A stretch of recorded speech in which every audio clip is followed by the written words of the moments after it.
चल गई बारिश, चल गया तूफान, बरस गए। हैं कितना बरसे, कितना बरसे ना बारिश से पूरी पूरी छत गीली हो रही है मेरी। इतना बरसे, जमा तो सारे हो गए थे, फिर बरसे बगैर फट क्यों गए, अलग क्यों हो गए हैं।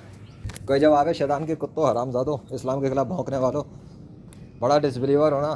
तुम लोगों को तो जलील किया जा रहा है, तुम्हारे दो कौड़ी की साइंस को जलील किया जा रहा है।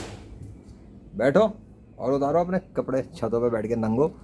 बड़ा शौक होता है ना तुम्हें मौसम देख के, बारिश होगी, हो गई, ऐसे हो जाएगी, हो गई तो कर लो। किसी के बाप का राज चल रहा है मौसम पे तो कर लो।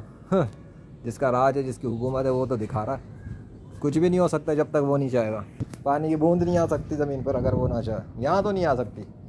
बाकी शहर में जहाँ मर्जी जो मर्जी हो, मेरी बला से, मेरे जूते की नोक पे तुम्हारी झूठी साइंस। दो कौड़ी का मानसून रह गया तुम्हारा।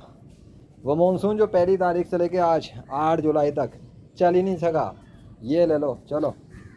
घंटा नहीं आती बारिश, बारिश करेंगे, ऐसी बारिश हो गई तो कर लो। अभी तो तुम्हारी मीडिया की ऑपरेशंस मैंने करने को क्या बोला। हाँ, कल की बारिश के बावजूद, इसी में बता देता हूँ, कल की बारिश के बावजूद नहीं, इसमें क्यों बताऊँ, मुझे उसके एविडेंस के साथ बात करनी है ना।